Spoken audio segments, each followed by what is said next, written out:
Selamat pagi semuanya. Untuk kali ini, kita semua akan belajar mengenai struktur bumi dan perkembangannya. Apa yang kalian ketahui tentang bagian-bagian bumi dan bagaimana gempa bumi dan gunung berapi itu terjadi? Lantas, mengapa penting dari kita mempelajari ini semua? Jadi, tujuan pembelajaran kita kali ini adalah untuk memahami struktur lapisan bumi, mengidentifikasi penyebab gempa bumi, menjelaskan pergerakan lempeng tektonik, dan menjelaskan proses terbentuknya gunung berapi.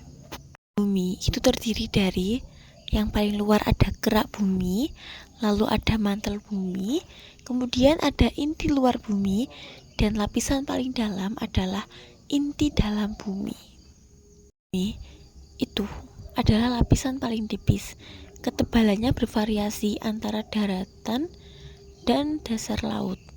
Terbagi menjadi kerak benua dan kerak samudra. Kemudian terdiri dari berbagai jenis bebatuan termasuk granit dan basal. Mantel bumi adalah lapisan terbesar bumi. Material semi cair atau magma yang memungkinkan pergerakan lempeng. Kemudian arus konveksi di dalam mantel menggerakkan lempeng tektonik. Di luar bumi, yaitu bersifat cair, suhunya mencapai sekitar 4.000 hingga 6.000 derajat Celcius, menyebabkan medan magnet. Inti dalam bumi, pada inti dalam bumi, suhunya mencapai sekitar 5.000 hingga 6.000 derajat Celcius. Tekanan di inti dalam sangat besar, lebih dari 3 juta tekanan atmosfer di permukaan bumi. Kemudian, inti dalam memiliki diameter sekitar 1220 km. Kemudian kita beralih pada lempeng tektonik. Bumi terdiri dari beberapa lempeng besar yang mengapung di atas mantel. Lempeng ini bergerak perlahan akibat arus konveksi di mantel. Pergerakan lempeng mempengaruhi bentuk permukaan bumi, termasuk pembentukan pegunungan dan lembah. Jenis gerakan lempeng ada 3, yaitu divergen, konvergen, dan transformasi. Untuk gerakan divergen, yaitu lempeng bergerak menjauh satu sama lain.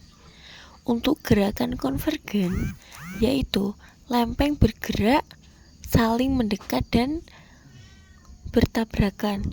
Untuk gerakan transformasi, lempeng bergerak saling bergetar sejajar namun berlawanan arah. Kemudian gempa bumi. Gempa bumi terjadi ketika energi di dalam bumi dilepaskan secara tiba-tiba. Energi ini sering terjadi di perbatasan lempeng tektonik, dapat menyebabkan kerusakan pada permukaan bumi. Penyebab gempa bumi yaitu adanya pergerakan lempeng tektonik seperti yang sudah dijelaskan tadi, aktivitas gunung berapi, dan penurunan tanah atau runtuhnya goa-goa bawah tanah. Dan gunung berapi. Gunung berapi terbentuk ketika magma dari dalam bumi naik ke permukaan.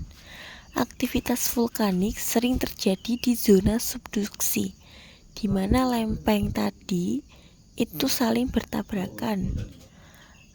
Untuk letusan gunung berapi dapat mengeluarkan berupa lava, abu, vulkanik, maupun gas berbahaya. Gunung berapi ada dampak positif dan dampak negatif. Untuk dampak positif, membentuk tanah subur dan menjadi sumber geotermal. Untuk dampak negatif, yaitu menyebabkan bencana alam, kerusakan lingkungan, bahkan korban jiwa yang banyak. Dan pembelajaran kali ini bisa diselesaikan. Terima kasih.